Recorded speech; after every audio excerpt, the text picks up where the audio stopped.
ਅਗਲੀ ਖਬਰ ਜਿਹੜੀ ਆ ਇਹ ਵੀ ਕਾਫੀ ਗੁੱਡ ਖਬਰ ਹੈਗੀ ਆ। TSA ਦੇ ਸਬੰਧ ਦੇ ਵਿੱਚ ਆਪਾਂ ਸਾਰਿਆਂ ਨੂੰ ਪਤਾ ਹੀ ਆ ਵੀ ਜਿਹੜੇ TSA ਦੇ ਵਰਕਰਸ ਆ ਉਹ ਬਹੁਤ ਲੰਮੇ ਸਮੇਂ ਤੋਂ ਉਹਨਾਂ ਨੂੰ ਤਨਖਾਹ ਨਹੀਂ ਮਿਲ ਰਹੀ ਸੀ। ਗਵਰਨਮੈਂਟ ਸ਼ਟਡਾਊਨ ਸੀਗੀ। ਉਸ ਸਬੰਧ ਦੇ ਵਿੱਚ ਪ੍ਰੈਜ਼ੀਡੈਂਟ ਟਰੰਪ ਉਹਨਾਂ ਨੇ ਇੱਕ ਐਗਜ਼ੀਕਿਊਟਿਵ ਆਰਡਰ ਵੀ ਜਾਰੀ ਕੀਤਾ ਸੀ ਤੇ ਜਿਹਦੇ ਮੁਤਾਬਕ ਕਹਿੰਦੇ ਵੀ ਅੱਜ ਸੋਮਵਾਰ ਤੋਂ ਜੋ TSA ਦੇ EMPLOYEES ਆ 에ਅਰਪੋਰਟ ਦੇ ਉੱਤੇ ਉਹਨਾਂ ਨੂੰ ਸੈਲਰੀ ਜਿਹੜੀ ਮਿਲਣੀ ਆ ਉਹ ਸ਼ੁਰੂ ਹੋ ਜਾਊਗੀ। Department of homeland security acting assistant secretary Laura Wiss ਉਹਨਾਂ ਨੇ ਇਹ ਦੱਸਿਆ ਹੈਗਾ ਕਿ ਇਮੀਡੀਏਟਲੀ ਅਸੀਂ ਜਿਹੜੇ ਆ ਪੇਇੰਗ ਜਿਹੜੀ ਪ੍ਰੋਸੈਸ ਕਰਨੀ ਸ਼ੁਰੂ ਕਰ ਦਿੱਤੀ ਹੈਗੀ ਆ। ਉਹਦੇ ਨਾਲ ਆਲਰੇਡੀ ਹੁਣ ਜੋ 에ਅਰਪੋਰਟਸ ਦੇ ਉੱਤੇ ਬਹੁਤ ਲੰਮੀਆਂ ਲਾਈਨਾਂ ਸੀਗੀਆਂ ਉਹ ਘਟਣੀਆਂ ਵੀ ਜਿਹੜੀਆਂ ਸ਼ੁਰੂ ਹੋ ਗਈਆਂ ਹੈਗੀਆਂ ਆ।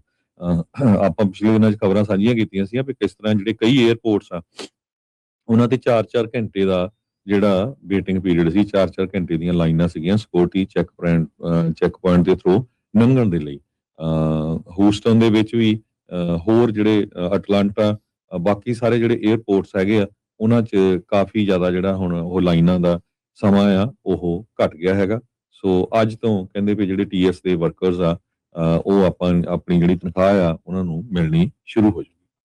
ਅਗਲੀ ਖਬਰ ਜਿਹੜੀ ਆ ਇਹ ਵੀ ਕਾਫੀ ਗੁੱਡ ਖਬਰ ਹੈਗੀ ਆ। TSA ਦੇ ਸਬੰਧ ਦੇ ਵਿੱਚ ਆਪਾਂ ਸਾਰਿਆਂ ਨੂੰ ਪਤਾ ਹੀ ਆ ਵੀ ਜਿਹੜੇ TSA ਦੇ ਵਰਕਰਸ ਆ ਉਹ ਬਹੁਤ ਲੰਮੇ ਸਮੇਂ ਤੋਂ ਉਹਨਾਂ ਨੂੰ ਤਨਖਾਹ ਨਹੀਂ ਮਿਲ ਰਹੀ ਸੀ। ਗਵਰਨਮੈਂਟ ਸ਼ਟਡਾਊਨ ਸੀਗੀ।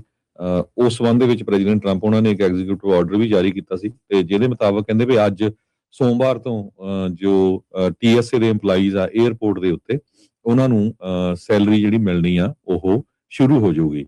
Department of homeland security acting assistant secretary Laura Wiss ਉਹਨਾਂ ਨੇ ਇਹ ਦੱਸਿਆ ਹੈਗਾ ਕਿ ਇਮੀਡੀਏਟਲੀ ਅਸੀਂ ਜਿਹੜੇ ਆ ਪੇਇੰਗ ਜਿਹੜੀ ਪ੍ਰੋਸੈਸ ਕਰਨੀ ਸ਼ੁਰੂ ਕਰ ਦਿੱਤੀ ਹੈਗੀ ਆ। ਉਹਦੇ ਨਾਲ ਆਲਰੇਡੀ ਹੁਣ ਜੋ 에ਅਰਪੋਰਟਸ ਦੇ ਉੱਤੇ ਬਹੁਤ ਲੰਮੀਆਂ ਲਾਈਨਾਂ ਸੀਗੀਆਂ ਉਹ ਘਟਣੀਆਂ ਵੀ ਜਿਹੜੀਆਂ ਸ਼ੁਰੂ ਹੋ ਗਈਆਂ ਹੈਗੀਆਂ ਆ। ਆਪਾਂ ਪਿਛਲੇ ਦਿਨਾਂ 'ਚ ਖਬਰਾਂ ਸਾਂਝੀਆਂ ਕੀਤੀਆਂ ਸੀ ਵੀ ਕਿਸ ਤਰ੍ਹਾਂ ਜਿਹੜੇ ਕਈ 에ਅਰਪੋਰਟਸ ਆ ਉਹਨਾਂ ਤੇ 4-4 ਘੰਟੇ ਦਾ ਜਿਹੜਾ ਵੇਟਿੰਗ ਪੀਰੀਅਡ ਸੀ, 4-4 ਘੰਟੇ ਦੀਆਂ ਲਾਈਨਾਂ ਸੀਗੀਆਂ ਸਿਕਿਉਰਿਟੀ ਚੈੱਕ ਪੁਆਇੰਟ ਦੇ ਥਰੂ ਲੰਘਣ ਦੇ ਲਈ। ਹੂਸਟਨ ਦੇ ਵਿੱਚ ਵੀ ਹੋਰ ਜਿਹੜੇ ਅਟਲਾਂਟਾ ਬਾਕੀ ਸਾਰੇ ਜਿਹੜੇ 에ਅਰਪੋਰਟਸ ਹੈਗੇ ਆ ਉਹਨਾਂ 'ਚ ਕਾਫੀ ਜ਼ਿਆਦਾ ਜਿਹੜਾ ਹੁਣ ਉਹ ਲਾਈਨਾਂ ਦਾ ਸਮਾਂ ਆ ਉਹ ਘਟ ਗਿਆ ਹੈਗਾ। ਸੋ ਅੱਜ ਤੋਂ ਕਹਿੰਦੇ ਵੀ ਜਿਹੜੇ TS ਦੇ ਵਰਕਰਸ ਆ ਉਹ ਆਪਣੀ ਜਿਹੜੀ ਤਨਖਾਹ ਆ ਉਹਨਾਂ ਨੂੰ ਮਿਲਣੀ ਸ਼ੁਰੂ ਹੋ ਜਾਊਗੀ। ਅਗਲੀ ਖਬਰ ਜਿਹੜੀ ਆ ਇਹ ਵੀ ਕਾਫੀ ਗੁੱਡ ਖਬਰ ਹੈਗੀ ਆ। TSA ਦੇ ਸਬੰਧ ਦੇ ਵਿੱਚ ਆਪਾਂ ਸਾਰਿਆਂ ਨੂੰ ਪਤਾ ਹੀ ਆ ਵੀ ਜਿਹੜੇ TSA ਦੇ ਵਰਕਰਸ ਆ ਉਹ ਬਹੁਤ ਲੰਮੇ ਸਮੇਂ ਤੋਂ ਉਹਨਾਂ ਨੂੰ ਤਨਖਾਹ ਨਹੀਂ ਮਿਲ ਰਹੀ ਸੀ। ਗਵਰਨਮੈਂਟ ਸ਼ਟਡਾਊਨ ਸੀਗੀ।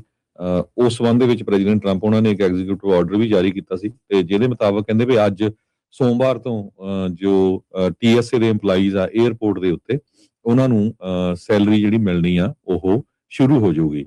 Department of homeland security acting assistant secretary Laura Wiss ਉਹਨਾਂ ਨੇ ਇਹ ਦੱਸਿਆ ਹੈਗਾ ਕਿ ਇਮੀਡੀਏਟਲੀ ਅਸੀਂ ਜਿਹੜੇ ਆ ਪੇਇੰਗ ਜਿਹੜੀ ਪ੍ਰੋਸੈਸ ਕਰਨੀ ਸ਼ੁਰੂ ਕਰ ਦਿੱਤੀ ਹੈਗੀ ਆ।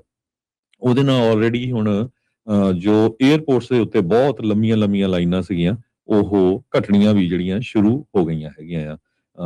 ਆਪਾਂ ਪਿਛਲੇ ਦਿਨਾਂ 'ਚ ਖਬਰਾਂ ਸਾਂਝੀਆਂ ਕੀਤੀਆਂ ਸੀ ਵੀ ਕਿਸ ਤਰ੍ਹਾਂ ਜਿਹੜੇ ਕਈ 에ਅਰਪੋਰਟਸ ਆ ਉਹਨਾਂ ਤੇ 4-4 ਘੰਟੇ ਦਾ ਜਿਹੜਾ ਵੇਟਿੰਗ ਪੀਰੀਅਡ ਸੀ, 4-4 ਘੰਟੇ ਦੀਆਂ ਲਾਈਨਾਂ ਸੀਗੀਆਂ ਸਿਕਿਉਰਿਟੀ ਚੈੱਕ ਪੁਆਇੰਟ ਦੇ ਥਰੂ ਲੰਘਣ ਦੇ ਲਈ।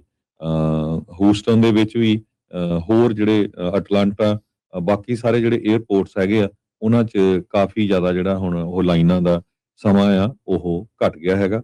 ਸੋ ਅੱਜ ਤੋਂ ਕਹਿੰਦੇ ਵੀ ਜਿਹੜੇ TS ਦੇ ਵਰਕਰਸ ਆ ਉਹ ਆਪਣੀ ਜਿਹੜੀ ਤਨਖਾਹ ਆ ਉਹਨਾਂ ਨੂੰ ਮਿਲਣੀ ਸ਼ੁਰੂ ਹੋ ਜਾਊਗੀ।